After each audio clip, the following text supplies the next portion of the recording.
கர்த்தருடைய பரிசுத்த நாமத்து மகிமை. ஆண்டவர் ரட்சகருமாக இருக்கிற இயேசு கிறிஸ்துவின் நாமத்தினால் உங்களை அன்போடு கூட வாழ்த்துகிறேன். கர்த்தர் உங்களை ஆசீர்வதிப்பாராக. வார்த்தையில் ஜீவனுள்ளவரே என்கிற இந்த செய்தி வேளையில் 2வது வாரத்தில் உங்களை சந்திப்பதில் மிகுந்த சந்தோஷம். கர்த்தர் உங்களை ஆசீர்வதிப்பாராக. என்னுடைய அல்லேலூயா ஜெபத்துடைய ஊழியத்திற்காக ஜெபித்துக் கொள்ளுங்கள். ஜோசுவா டிவியினுடைய ஊழியத்திற்காக ஜெபித்துக் கொள்ளுங்கள். கர்த்தர் உங்களை ஆசீர்வதிப்பார். நாங்களும் ஊழியக்காரர்கள் கர்த்தருடைய பிள்ளைகள் யாவரும் உங்களுக்காக ஜெபிக்கிறோம். ஜெப விண்ணப்பங்கள் என்ன இருந்தாலும் நீங்கள் எங்களுக்கு தெரியப்படுத்தலாம், எங்களை தொடர்பு கொள்ளலாம். கர்த்தர் உங்களை ஆசீர்வதிப்பார். ஆமென். அல்லேலூயா. நாங்கள் சில நேரம் ஃபோன் அட்டன் பண்ண முடியாவிட்டாலும் நீங்கள் எங்களுடைய செய்தியாக அதில் நீங்கள் என்ன செய்யுங்க, மெசேஜாக நீங்கள் 1155 முடிகிற அந்த நம்பருக்கு நீங்கள் வாட்ஸ்அப்பில் உங்களுடைய ஜெப விண்ணப்பங்களை எழுதி அனுப்புங்க. கர்த்தர் உங்களை ஆசீர்வதிப்பார். ஆமென். அல்லேலூயா. கர்த்தருடைய பரிசுத்த நாமத்துக்கு மகிமை உண்டாவதாக. 2வது வாரத்தில் வந்திருக்கிறோம். பாருங்கள், இந்த மாத ஆசீர்வாதத்தின் தலைப்பு வசனத்தை திருப்பிக் கொள்ளுங்க. வாசிங்க. 1 ராஜாக்களின் புஸ்தகம் 8வது அதிகாரத்தில் நாம் திருவசனத்தை வாசிக்க கேட்டோம். வாசிப்போம். 59வது வசனம், 60வது வசனம். 2 ராஜாக்கள், அதாவது 1 ராஜாக்கள் 8வது அதிகாரம் 59, 60வது வசனம். கர்த்தரே தேவன், வேறொருவரும் இல்லை என்பதை பூமியில் ஜனங்களெல்லாம் அறியும்படியாக அவர் தமது அடியானுடைய நியாயத்தையும் தமது ஜனமாகிய இஸ்ரவேலின் நியாயத்தையும் அந்தந்த நாளில் நடக்கும் காரியத்துக்கு தக்கதாய் விசாரிப்பதற்கு நான் கர்த்தருக்கு முன்பாக பண்ணின இந்த என்னுடைய வார்த்தைகள் இரவும் பகலும் நம்முடைய தேவனாகிய கர்த்தருடைய சந்நிதியில் இருப்பதாக. ஆமென். அல்லேலூயா. ஜெபிப்போம். பரிசுத்தமும் கிருபை நிறைந்த எங்கள் அன்பின் பரலோக பிதாவே, கர்த்தராகிய இயேசு கிறிஸ்துவின் நாமத்தினால் உம்மை ஸ்தோத்திரிக்கிறோம். கிருபையாய் தந்த நல்ல வார்த்தையில் ஜீவனுள்ளவரே என்கிற இந்த செய்தி வேளையில் அப்பா பிதாவே, நீங்கள் எங்களோடு கூட இடைபடுங்க. ஆவியானவர் நீங்கள் பேசுங்க. மனுஷன் அப்பத்தினால் மாத்திரமல்ல, உம்முடைய வாயிலிருந்து புறப்படுகிற ஒவ்வொரு வார்த்தையினாலும் பிழைப்பான் என்று வேறும் சொல்லுகிறது. ஐயா, ஆதியிலே இருந்த வார்த்தை அல்லவா, எங்கள் தேவனிடத்தில் இருந்த வார்த்தை அல்லவா, தேவனாயிருந்த வார்த்தை அல்லவா, இன்றைக்கும் அந்த வார்த்தை எழுதப்பட்டதாக எங்களுடைய கரங்களில் கொடுக்கப்பட்டிருக்கிறது. அதன் மூலமாக ஆண்டவரே நீங்கள் பேசுங்க. வார்த்தையை கேட்கிற ஒவ்வொரு இருதயமும் திறக்கப்படுவராக. அற்புதங்களை, அடையாளங்களையும் அதிசயங்களையும் காண பண்ணுங்க. விசுவாசத்தை துவைக்க அருளுங்க, வர்த்திக்க பண்ணுங்க. உங்களுடைய மகிமையை வெளிப்படுத்துங்க. எங்களை தாழ்த்தி வெறுமையாக்குகிறோம். மகிமை, கணம், துதி எல்லாம் இயேசுவுக்கு செலுத்துகிறோம். இயேசு கிறிஸ்துவின் நாமத்தினாலே வேண்டி ஜெபிக்கிறோம் எங்கள் ஜீவனுள்ள நல்ல பிதாவே. ஆமென். அல்லேலூயா. கர்த்தருக்கு மகிமை உண்டாகட்டும். அருமையான சாலமோன் என்கிற இஸ்ரவேலின் ராஜா மூலமாய் நாம் ஒரு வசனத்தை, கர்த்தருடைய வார்த்தையை நாம் வாசிக்க கேட்டோம். என்ன? கர்த்தரே தேவன், வேறொருவரும் இல்லை என்பதை பூமியின் ஜனங்களெல்லாம் அறியும்படியாக என்று நாம் வாசித்தோம். அநேகர் கர்த்தரே தேவன் என்று அறிந்து கொள்வார்கள். எப்படி என்றால், கர்த்தர் உங்களை ஆசீர்வதிக்கிறதை, கர்த்தர் உங்களை பயன்படுத்துகிறதை, கர்த்தர் உங்களை உயர்த்துகிறதை, உங்களை அதிகாரப்படுத்துவதை, உங்களை பெருகச் செய்கிறதை, உங்களை பாதுகாக்கிறதை அநேகருடைய கண்கள் என்ன செய்யும் பாருங்கள், பார்த்து இவர்களுடைய ஆண்டவர் தான் ஆண்டவர், இவர்களுடைய தேவன்தான் தேவன், வேறு ஒருவரும் இல்லை என்று என்ன செய்வார்கள், அறிந்து கொள்வார்கள். ஆமென் சொல்லுங்களேன். அல்லேலூயா. கர்த்தருக்கு மகிமை உண்டாகட்டும். கர்த்தருக்கு ஸ்தோத்திரம். இந்த காரியம் நடக்கிறதற்கு சாலமோன் சொன்ன வார்த்தை என்ன சொன்னா பாருங்க. ஆண்டவரே, என்னுடைய விண்ணப்பம், என்னுடைய வார்த்தை உம்முடைய சந்நிதியில் இரவும் பகலும் என்ன செய்வதாக இருப்பதாக என்று சொன்னார். அப்போ இன்றைக்கி கர்த்தரே தேவன் என்று அநேகர் அறிந்து கொள்வார்கள். உங்களுக்கு கர்த்தர் கொடுக்கிற ஆசீர்வாதத்தை பார்த்து, உங்களுக்கு ஆண்டவர் கொடுக்கிற கிருபையை பார்த்து, உங்களையும் உங்கள் குடும்பத்தையும் கர்த்தர் உயர்த்துகிறதை பார்த்து, உங்களுக்கு உண்டான எல்லாவற்றையும் கர்த்தர் பாதுகாக்கிறதை பார்த்து அநேகர் அறிந்து கொள்வாங்க. அதற்கு சாலமோன் சொன்ன வார்த்தை, இரவும் பகலும் உமக்கு உம்முடைய சன்னிதானத்தில், உம்முடைய சந்நிதியில் இருப்பதாக, உமக்கு முன்பராக இருப்பதாக அப்படின்னு சொன்னான். அதே போல் நீங்களும் நானும் கர்த்தருக்கு முன்பாக என்ன செய்ய வேண்டும், இருக்க வேண்டும். கடந்த வாரத்தில் நாம் நோவா என்கிறதான நீதிமானை குறித்து நம்ம என்ன செய்தோம் பார்த்தோம். அவன் கர்த்தருக்கு முன்பதாக எப்படி இருந்தான்? நீதிமானாக இருந்தான் என்று சொல்லி நாம் என்ன செய்திருக்கிறோம்? பார்த்துருக்கிறோம். அதே போல் இந்த வாரத்திலேயும் நாம் கர்த்தருக்கு முன்பாக இருக்கிறோமா அப்படிங்கிறதை நாம் என்ன செய்ய போகிறோம்? பார்க்க போகிறோம். வாசிங்க. நீங்களும் நானும் அறிந்ததான அருமையான ஒரு பக்தன், கர்த்தருக்கு மகிமை உண்டாகட்டும். வாசிப்போம். யோபின் சரித்திரத்தை திருப்பிக் கொள்ளுங்க. பழைய ஏற்பாடு 634வது பக்கத்தை திருப்பிக் கொள்ளுங்க. வாசிங்க. கர்த்தருக்கு மகிமை உண்டாகட்டும். பாருங்கள், கர்த்தருக்கு ஸ்தோத்திரம். 1வது வசனம், முதல் அதிகாரத்தை பாருங்கள். யோபு 1வது அதிகாரம். ஊத்ஸ் தேசத்திலே யோபு என்னும் பெயர் கொண்ட ஒரு மனுஷன் இருந்தான். அந்த மனுஷன் உத்தமனும் சன்மார்க்கனும் தேவனுக்கு பயந்து பொல்லாப்புக்கு விலகுறனுமாயிருந்தான் என்று வேறு என்ன செய்கிறது? சொல்கிறது. கர்த்தருக்கு ஸ்தோத்திரம். பாருங்கள், அன்றைக்கு இருந்த ஜனங்களுக்குள்ளே, அந்த தேசத்தில் இருந்த ஜனங்களுக்குள்ளே, அன்றைக்கு பூமியில் இருந்த ஜனங்களுக்குள்ளே ஆண்டவர் யாரை பார்த்தார்? பாருங்கள், அருமையான யோபு என்கிற பக்தனை என்ன செய்தார்? பார்த்தார். அதை அவர் சாட்சியாய் சொல்லும்போது என்ன அறிவிக்கிறார் பாருங்கள். அந்த 8வது வசனத்தை பாருங்கள். கர்த்தர் சாத்தானை நோக்கி, என் தாசனாய் யோபின் மேல் கவனம் வைத்தாயோ? உத்தமனும் சன்மார்க்கனும் தேவனுக்கு பயந்து பொல்லாப்புக்கு விலகுவனுமாகிய அவனைப் போல பூமியில் ஒருவனும் இல்லையே. அப்போ பாருங்கள், அன்றைக்கு இருந்த பூமியில் இருந்த ஜனங்கள் ஒருவரும் யோபுவை போல இல்லை. ஏன் அப்படின்னா, யோபு கர்த்தருக்கு முன்பாக இருக்கிறான், ஆண்டவருக்கு முன்பராக உத்தமனாக இருக்கிறான், ஆண்டவருக்கு முன்பராக நீதிமானாக இருக்கிறான், ஆண்டவருக்கு முன்பராக சன்மார்க்கனாக இருக்கிறான், ஆண்டவருக்கு முன்பராக பொல்லாப்புக்கு விலகுறவனாக இருக்கிறான். இன்றைக்கி நாம் கர்த்தருக்கு ஸ்தோத்திரம் பாவம் செய்கிறதில்ல, நாம் அருவருப்பு செய்கிறதில்ல, நாம் அசுத்தம் செய்கிறதில்ல. ஏன் அப்படின்னு கேட்டால் அங்கே யாராவது இருக்கிறாங்க. நல்லா கவனிக்கிங்களா? மனிதர்கள் இருக்கிறாங்க, சொந்தக்காரங்க இருக்கிறாங்க, ஜாதிக்காரங்க ஊர்க்காரங்க இருக்கிறாங்க, நண்பர்கள் இருக்கிறாங்க. அப்போ யாரோ இருக்கிறாங்க அப்படிங்கிறதுக்காக தான் இன்றைக்கி அநேகர் எப்படி இருக்கிறாங்க பாருங்கள், பாவம் செய்யாமல் இருக்கிறாங்க, அநியாயம் செய்யாமல் இருக்கிறாங்க, அருவருப்பு செய்யாமல் இருக்கிறாங்க. ஆனால் யோபுவோ யாருமே இல்லை. கர்த்தருக்கு ஸ்தோத்திரம். ஏன்னா எல்லாரும் பாவம் செய்து ஏகமாக என்ன செய்தார்கள்? கெட்டு போனார்கள். நன்மை செய்கிறவன் ஒருவனாகிலும் இல்லை, நீதிமான் ஒருவனாகிலும் இல்லை.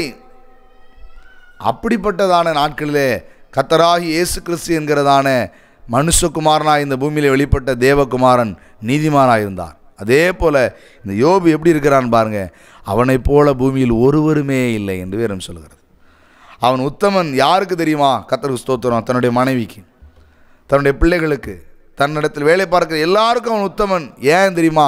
அவன் கர்த்தருக்கு முன்பராக உத்தமனாக இருக்கிறதுனால எல்லாருக்கும் முன்பராக அவன் உத்தமனாக இருக்கிறான். இன்னும் சொல்லப்பட்டிருக்கிறது, கர்த்தருக்கு மகிமை உண்டாகணும், சன்மார்க்கன். எல்லாருக்கும் அவன் சன்மார்க்கன் தான். ஏன்னா அவன் முதல்ல கர்த்தருக்கு முன்பராக சன்மார்க்கனாக இருக்கிறான். பொல்லாப்புக்கு விலகுகிறவன். ஏன்னா ஆண்டவருக்காக பொல்லாப்புக்கு, தேவனுக்கு பயந்து பொல்லாப்புக்கு விலகுகிறான். அதனால் எல்லாரும் பார்க்குறாங்க, இவர்கிட்ட ஒரு பொல்லாப்பை கண்டுபிடிக்க முடியாது. அப்போது நிந்தனையும் நிபச்சொல்லையும் விரல் நீட்டுதலையும் கர்த்தர் உங்களை விட்டு என்ன செய்வார்? எடுத்து போடுவார். எப்பொழுது தெரியுமா? யாரும் உங்களையோ உங்கள் குடும்பத்தையோ உங்கள் பிள்ளைகளையோ யாரும் கை நீட்ட முடியாது. இந்த பாவம் செஞ்சிட்டான், இவன் அயோக்கியன், இவங்க அருவருப்பானவங்க, இந்த குறை இருக்குது, இந்த குற்றம் இருக்குது, யாருமே செய்ய முடியாது. காரணம் என்ன தெரியுமா? வேறும் சொல்கிறது, நீங்கள் கர்த்தருக்கு முன்பாக இருக்கும்போது. அதுதான் சாலமோன் ஞானி அங்கே சொல்லியிருக்கிறார், என்னுடைய வார்த்தை, என்னுடைய விண்ணப்பம் உடைய சந்நிதியில் இரவும் பகலும் இருப்பதாக. அவருக்கு முன்னால் இருந்தால் நாம் எப்படிப்பட்டவங்களாக இருப்போம் தெரியுமா? கர்த்தருக்கு மகிமை. ஐயா, இன்றைக்கி நீங்கள் நான் யாருக்கு முன்பாக இருக்கிறோம் யோசிச்சு பாருங்க. வேலை பார்க்குற ஸ்தலத்தில் உங்களுடைய எஜமானுக்கு முன்பாக இருக்கிறங்கிறதுனால நீங்கள் வேலையை ஒழுங்காக செய்கிறீங்களா? ஆனால் இவர்களுக்கெல்லாம் பெரிய எஜமான ஒருவர் உண்டு. அந்த எஜமானுக்கு முன்பதாக நீங்கள் இருந்து பாருங்கள். இந்த எஜமானெலாம் கர்த்தருக்கு ஸ்தோத்திரம் உங்களை கனப்படுத்துறவர்களாக, உங்களை அதிகாரப்படுத்துறவர்களாக இருக்க மாட்டாங்க, உங்களை கனப்படுத்துறவர்களாக இருப்பாங்க. காரணம் என்ன? நீங்கள் அந்த எஜமானுக்காக வேலை செய்கிறீங்க. கர்த்தருக்கு ஸ்தோத்திரம். நல்ல கவனிங்க. அப்போது கர்த்தருக்கு முன்பராக இருக்கிறதான ஒரு ஜீவியம் வேணும். இந்த அருமையான யோபுவினிடத்தில் இந்த கர்த்தருக்கு முன்பாக இருக்கிற ஒரு அனுபவம் இருந்தது. ஆண்டவர் சொன்னார், பூமியில் ஒருவரும் இல்லைன்னு சொன்னார். யோபுவை போல, தாசனாகிய யோபுவை போல பூமியிலே ஒருவரும் இல்லை. அதனால தான் வேதத்தில் எழுதப்பட்டிருக்கிறது. வாசிங்க, கர்த்தருக்கு ஸ்தோத்திரம் 9வது வசனத்தை பாருங்கள். அதற்கு சாத்தான் கர்த்தருக்கு பிரதியுத்தரமாக, யோபு விருதாவாகவா தேவனுக்கு பயந்து நடக்கிறான்? நீர் அவனையும் அவன் வீட்டையும் அவனுக்கு உண்டான எல்லாவற்றை சுற்றிலும் வேலி அடைக்கவில்லையா? அவன் கைகளின் கிரியை ஆசீர்வதித்தீர். அவனுடைய சம்பத்து தேசத்தில் எப்படி இருக்கிறது? பெருகி இருக்கிறது. யோசித்து பாருங்கள். நீங்கள் கர்த்தருக்கு முன்பாக உத்தமனாய், கர்த்தருக்கு முன்பாக நீதிமானாய், கர்த்தருக்கு முன்பாக பொல்லாப்பை விட்டு உலகளாக இருந்தால் வேதம் சொல்கிறது, கர்த்தருக்கு மகிமை உண்டாகட்டும், அவனையும் அவன் வீட்டையும் அவனுக்கு உண்டான எல்லாவற்றை சுற்றிலும் கர்த்தர் ஒரு பாதுகாப்பை வைத்திருப்பாராம். கர்த்தருக்கு ஸ்தோத்திரம். அப்பொழுதுதான் பூமியில் இருக்கிற ஜனங்களெல்லாம் காண்பார்கள். என்ன தெரியுமா? உங்களோடு கூட கர்த்தர் இருக்கிறார். உங்களுடைய தேவனே தேவன், வேறு ஒருவர் இல்லை. கர்த்தருக்கு ஸ்தோத்திரம். அப்போது நீங்களும் நானும் யாருக்கு முன்பதாக ஒரு வாழ்க்கை நடத்த போகிறோம்? நல்ல கவனிங்க ஐயா. கர்த்தருக்கு ஸ்தோத்திரம். இன்றைக்கி அநேகர் உண்மையாகவே தன்னுடைய கணவனுக்கு பிரியமான மனைவியாக இல்லை, மனைவிக்கு பிரியமான கணவனாக இல்லை. காரணம் என்ன? இவங்க ஆண்டவருக்கு முன்பதாக இல்லை. நீங்களும் நானும் கர்த்தருக்கு முன்பாக இருக்கிறோம்ங்கிற அந்த இருதயம் உங்களுக்கு எனக்கு உண்டாக வேண்டும். அந்த பயம் நமக்குள்ளே உண்டாக வேண்டும். அந்த வைராக்கியம் நமக்குள்ளே வரணும். கர்த்தருக்கு ஸ்தோத்திரம். வேதத்தில் எழுதப்பட்டிருக்கிறது அருமையான எபிரேய வாலிபர்கள் தானியேல், கர்த்தருக்கு ஸ்தோத்திரம். அதே போல் அவர்களோடு கூட கொண்டு செல்லப்பட்டதான எபிரேய வாலிபர்களை குறித்து நாம் தானியேல் தீர்க்கதரிசன புஸ்தகத்தில் என்ன செய்கிறோம்? வாசிக்கிறோம். அங்கே எழுதப்பட்டதான வார்த்தையை பாருங்கள். கர்த்தருக்கு ஸ்தோத்திரம். அந்த இவர்கள் எருசலேமிலிருந்து, இஸ்ரவேலிலிருந்து அவங்க எங்கே கொண்டு போகப்பட்டிருக்கிறாங்க? பாபிலோனுக்கு சிறையாக கொண்டு போகப்பட்டிருக்கிறார்கள். அவருடைய பேரை பாரு. கர்த்தருக்கு ஸ்தோத்திரம். வாசித்து பாருங்கள். கர்த்தருக்கு மகிமை உண்டாகட்டும். தானியேல் 1வது அதிகாரம் 3வது வசனத்திலிருந்து பாருங்கள். அப்பொழுது இஸ்ரவேல் புத்திரருக்குள்ளே ராஜ குலத்தார்களிலும் துறை மார்க்கங்களிலும் துறை மக்களிலும் யாதொரு மாசு இல்லாதவர்களாம், அழகானவர்களும் சகல ஞானத்திலும் தேறினவர்கள், அறிவில் சிறந்தவர்கள், கல்வியில் நிபுணர், ராஜாவின் அரண்மனையிலே சேவிக்க திறமை உள்ளவர்களாகிய வாலிபரை கொண்டு வந்தாங்க. இவங்கெல்லாம் அப்படிப்பட்ட விசேஷித்தவர்களாக இருந்தாங்க. ஆனால் அவங்க எங்கே இருந்தாங்க? அங்கே யூத தேசத்தில் இருந்தாங்க, இஸ்ரவேலில் இருந்தாங்க. இவங்களை என்ன செஞ்சிட்டாங்க பாருங்கள்? கல்தேரினுடைய பாசையை கற்றுக்கொண்டு பாபிலோனுக்கு அவங்கள கொண்டு ராஜ அரண்மனையில் வேலை பார்க்கறத கொண்டு வந்துட்டாங்க. இஸ்ரவேல், யூதேயா, எருசலேம் இது தேவனுடைய தேசம். இது கர்த்தருடைய பிள்ளைகள். அங்கே கட்டளை உண்டு, கற்பனை உண்டு, பிரமாணம் உண்டு, நீதி உண்டு, நியாயம் உண்டு. இப்படி தான் இருக்கணும்னு இருக்குது. ஆனால் பாபிலோனில் பார்த்தீங்கன்னா பிசாசுகளின் குடியிருப்பு என்று வாசிக்கிறோம். இங்கே அருவருப்பு, அசுத்தம், அசிங்கம் இதுதான் இருக்கும். நல்லா யோசித்து பாருங்கள். அப்படிப்பட்ட இடத்துக்கு கொண்டு வந்துட்டாங்க இவங்க. கர்த்தருக்கு மகிமை உண்டாகட்டும். இவர்களை குறித்து எழுதப்பட்டிருக்கிறது பாருங்கள். கர்த்தருடைய நாமத்திற்கு மகிமை உண்டாவதாக சொல்லப்பட்டதான வார்த்தை. அவர்களுக்கு கல்தேரின் எழுத்தையும் பாசையும் கற்றுக் கொடுக்கவும் ராஜா தன் பிரதானிகளின் தலைவனாகிய அஸ்பெனேசுக்கு கற்பித்தான். ராஜா தான் உண்ணும் போஜனத்திலேயும் தான் குடிக்கும் திராட்சரசத்திலேயும் தினம் ஒரு பங்கு அவர்களுக்கு நியமித்து 3 வருஷம் அவர்களை வளர்க்கவும் அதன் முடிவிலே அவர்கள் ராஜாவுக்கு முன்பாக நிற்கும்படியும் கட்டளையிட்டான் என்று வேதத்தில் எழுதப்பட்டிருக்கிறது. அவர்களுக்குள்ளே யூதா புத்திரராகிய தானியேல் இருந்தார், அனனியா இருந்தார், மிசாவேல், அசரியா என்பவர்கள் இருந்தார்கள் என்று நாம் வாசிக்கிறோம். இந்த பிரதானிகள் என்ன செய்தாங்க? ராஜ போஜனத்தை அவர்களுக்கு கொடுத்து, ஏன்னா இவங்க ராஜ குடும்பத்தை சேர்ந்தவங்க, கல்வியில் நிபுணராக இருந்தாங்க, அறிவில் சிறந்தவர்களாக இருந்தாங்க, அழகானவர்களாக இருந்தாங்க, மாசு இல்லாதவர்களாக இருந்தாங்க. இப்பேற்பட்டவங்களுக்கு அந்த அருவருப்பும் அசுத்தமும் அசிங்கமும் அவலட்சணமும் இருக்கிற அந்த பாபிலோனுக்கு கொண்டு போயிட்டாங்க. அங்கே கொண்டு போய் மனம் போல வாழலாம், மனம் போல எல்லாத்தையும் அனுபவிக்கலாம். ஆனால் வேதத்தில் எழுதப்பட்டிருக்கிறது. அவர்களோ என்ன சொன்னாங்க பாருங்கள். கர்த்தருக்கு மகிமை உண்டாகட்டும். கர்த்தருக்கு ஸ்தோத்திரம். அந்த வசனத்தை வாசிக்க கேளுங்க. கர்த்தருக்கு ஸ்தோத்திரம். 8வது வசனம். தானியேல் ராஜாவின் போஜனத்தினாலும் அவர் பானம் பண்ணும் திராட்சரசத்தினாலும் தன்னை தீட்டுப்படுத்தலாகாதென்று தன் இருதயத்தில் தீர்மானம் பண்ணி கொண்டு தன்னை தீட்டுப்படுத்தாதபடிக்கு பிரதானிகளின் தலைவனிடத்தில் என்ன செய்தானா?